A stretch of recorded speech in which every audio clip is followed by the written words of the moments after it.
मान्यवर, ज्ञान की बातें करना बहुत आसान है, ज्ञानी बनना बहुत कठिन काम हुआ करता है, ध्यान रखिए। आप बोल तो देते हैं कि बच्चा ऐसा नहीं करना, बेटा ऐसा नहीं करना, वो वही काम जब आप करते हैं, ध्यान रखिए, ये जो कैमरा लगा हुआ है ना चैनल का, ये मुझे देख रहा है, ध्यान रखना। आप मुझे सुन रहे हैं, ये मुझे ये सुन नहीं रहा, ये देख रहा है मुझे। और एक बात याद रखना, छोटे बच्चे को कभी देखना, छोटा सा बच्चा जब धरती पर पैदा होता है ना, तो टकटकी लगाकर देखता है। हमारी पलकें ज्यादा झपकती हैं, बच्चों की पलकें नहीं झपकती हैं, वे टकटकी लगाकर किसी भी चीज को देखते रहते हैं। जैसे ये कैमरा मुझे टकटकी लगाकर देख रहा है, अब जो जो एक्शन मैं करूंगा वही वही कैमरा दिखाएगा, वही वही वह ग्रहण करेगा, और जो ग्रहण करेगा वो टीवी पर ले जा करके दिखा देगा। तो बच्चे की आंख भी एक कैमरा ही हुआ करता है, और जो जो सुबह शाम आप करते हैं बच्चा रिकॉर्ड करते जाता है, और जो बच्चा रिकॉर्डिंग करता है वही बच्चा दुनिया के सामने वैसा प्रस्तुत हो जाया करता है। आप सोचते हैं कि हमारा बच्चा बुढ़ापे में बड़े होके हमारा सम्मान करे, तो मेरा निवेदन है आज से ही अपने घर में बड़ों का सम्मान शुरू कर दीजिए। जो आप करेंगे बच्चा वैसा ही करेगा, ध्यान रखना, अलग से नहीं सीखेगा, तुम्हारे घर की बातें सीखेगा। अमेरिका के राष्ट्रपति हुए अब्राहम लिंकन, उन्होंने अपने बच्चे को एक स्कूल में दाखिला कराया, एक स्कूल में एडमिशन कराया, और जैसे ही पहले दिन बच्चा स्कूल में गया, अब्राहम लिंकन ने अपने बच्चे के साथ एक पत्र लिख करके भेजा कि ये पत्र तुम अपने क्लास टीचर को दे देना, और पढ़ने से पहले ये खत उनके हाथ में जरूर पहुंचाना। बच्चा गया स्कूल, जैसे ही क्लासरूम में पहुंचा, क्लास टीचर आए, बच्चे ने कहा कि गुरुदेव सर, ये पत्र मेरे पिता ने आपके नाम लिखा है। होश उड़ गए टीचर के कि राष्ट्रपति का बच्चा और मेरे नाम पत्र। उसने पत्र खोला, पत्र में लिखा था, आदरणीय शिक्षक महोदय, मेरा आपसे एक विनम्र निवेदन है कि आज मेरा बच्चा पहली बार स्कूल में आया है, और मेरे बच्चे को आप अच्छी शिक्षाएं प्रदान करना। मैं शिक्षक महोदय से आग्रह करूंगा कि जब मेरे बच्चे को पढ़ाओ तो ये सोचकर मत पढ़ाना कि अमेरिका के राष्ट्रपति का बेटा है, बल्कि ये सोचकर पढ़ाना कि ये किसी देश का भविष्य तुम्हारे सामने बैठा हुआ है, ये किसी देश की ताकत बैठी हुई है, एक इंसान का बच्चा है। मेरे बच्चे के सामने कोई वीआईपी व्यवस्था ना रखी जाए, और मेरे बच्चों को केवल अक्षरों का ज्ञान मत देना शिक्षक महोदय, इसे किताबी ज्ञान के साथ साथ अनुभव का ज्ञान ज्यादा प्रदान करना। मैं नहीं चाहता कि मेरे बच्चे के पास बहुत बड़ी डिग्री हो या ना हो, डिग्री हो जाए कोई बड़ी बात नहीं है, लेकिन मैं ये नहीं चाहता कि मेरा बेटा डॉक्टर, इंजीनियर, आईएएस अफसर बन के निकले या ना निकले, लेकिन आपकी शिक्षाओं से मेरा बच्चा एक सच्चा और अच्छा इंसान बन करके स्कूल से निकले, ये राष्ट्रपति आपसे निवेदन करता है। अमेरिका के राष्ट्रपति कह रहे हैं किताबी ज्ञान ही नहीं, मेरे बच्चे को सिखाना कि बड़ों के साथ कैसे पेश आते हैं, बुजुर्गों के प्रति हमारे क्या भाव होना चाहिए, और मेरे बच्चे को समझाओ कि छोटों के साथ कैसा रहना चाहिए। और शिक्षक महोदय से मेरा निवेदन है कि मेरे बच्चे को ये मत सिखाना कि जिंदगी रेल की पटरी पर भाग रही है, मेरे बच्चे को एक चीज सिखाना कि जिंदगी सांप सीढ़ी का खेल हुआ करता है।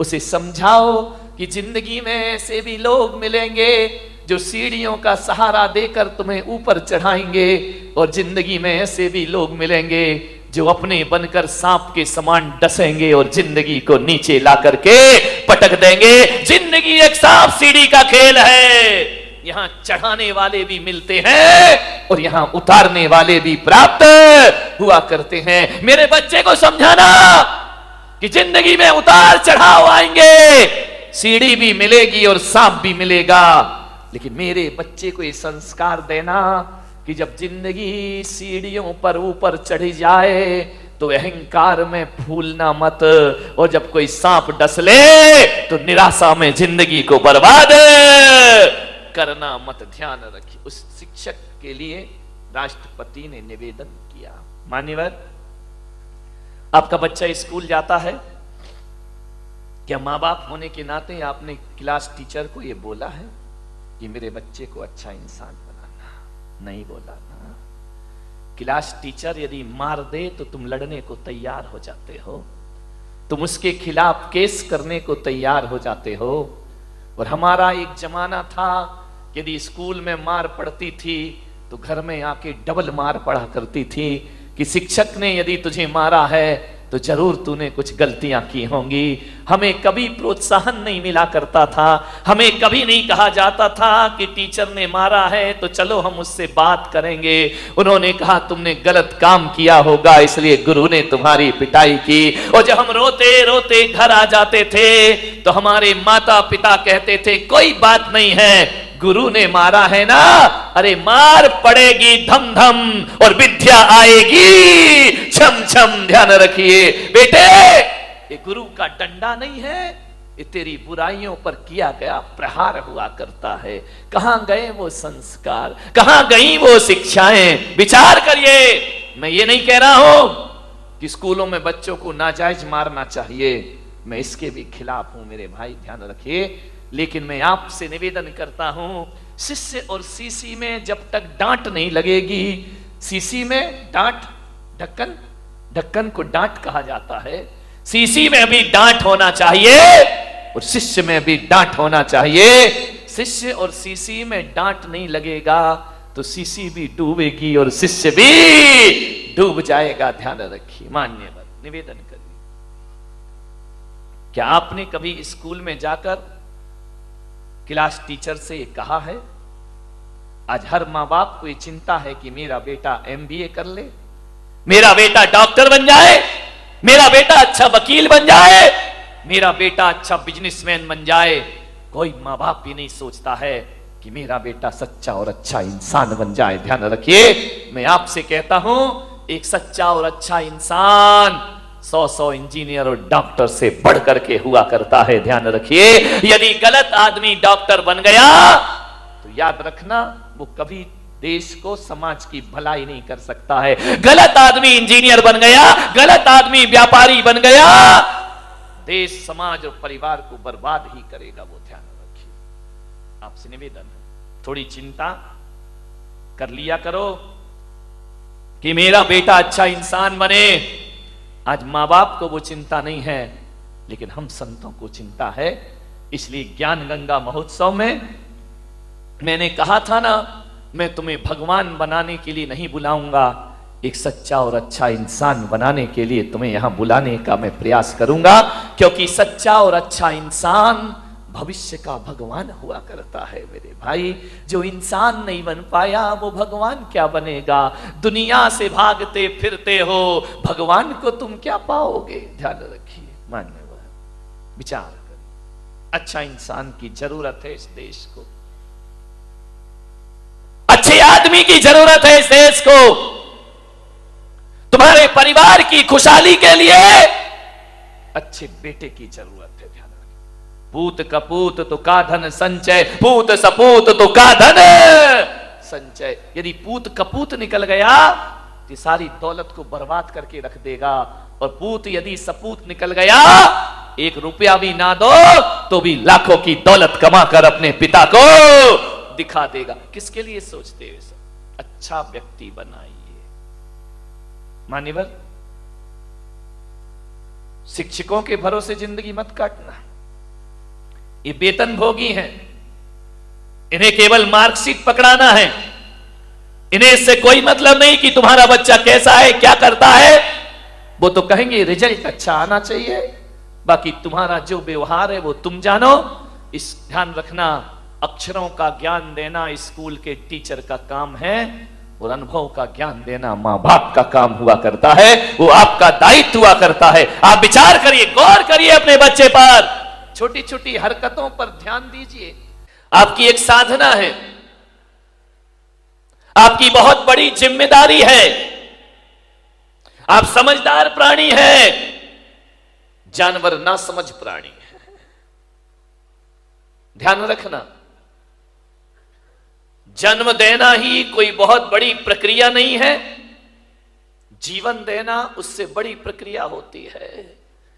जन्म की साधना तो केवल 9 महीने होती है, लेकिन जीवन की साधना तो जिंदगी भर करना पड़ती है, तो भी जीवन कम पड़ जाया करता है। जिंदगी भर की साधना है, एक तपस्या है।